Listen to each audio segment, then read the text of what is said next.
This week we read a portion of Pinchas, and in it we are told the stories how the daughters of Tzlavchad, who died in the desert for a sin that he committed, came complaining to Moshe, Lama Yigar Hashem Avinu, why should our father lose out on his share in the land of Israel?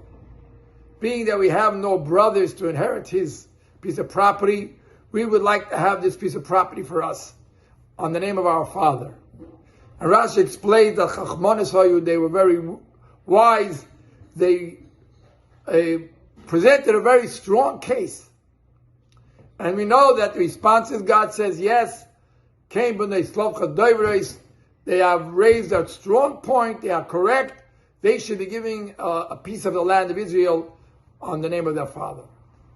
But I thought to myself, why was it that when they, presented their complaint, what the Torah says in front of Moshe, in front of Allah the high priest, in front of the Nesiim, the elders of the tribes, in front of the entire Jewish people, Kol Kal Yisrael? Why couldn't you just go to Moshe Rabbeinu, explain to them their case, and fine, let's see what Moshe Rabbeinu says? However, I believe that there was another angle of their chachma that Rashi is referring to. They weren't only smart in how they presented the case, but they were also smart from who they presented the case. Because they would have gone to Moshe, perhaps later on, Aaron would have said, you know what, I know what Moshe said, but I see it differently. You didn't ask the question properly. Moshe didn't understand what you're saying. The Messiah, other people would have said, no, you didn't ask the question. Why? You don't understand what Moshe said. However, they said, we don't want there should be any questions later. We are going to present our case to the entire Jewish people, all the elders, Moshe, Lazar, the Nesiim. And if they disagree with us, let them tell it to Moshe Rabbeinu. But no one can come tomorrow and say ever, you didn't tell the whole story. You only told part of the story. They did it in a very wise way. No one can come along ever and say, no, you didn't tell the whole story. You didn't understand what Moshe Rabbeinu said.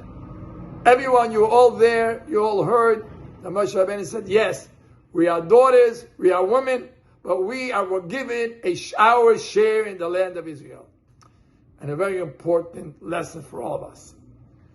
We have to know that when you ask the question, it has to be done with wisdom, based on the knowledge of Torah, based on the teachings of Torah, done in a respectful way, and then we are given an answer that everyone can accept and everyone will adhere to, and this is the way we can proceed in furthering our knowledge and our observance of Torah and mitzvahs.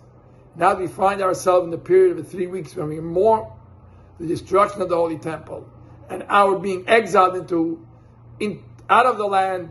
It's a time for us to focus on how are we and what are we going to do to make sure that this Tisha B'Av is transformed to a day of celebration, a day of joy, because God will take us out of Galus and give us the third Beis Hamikdash, and may it happen speedily with the coming of Mashiach.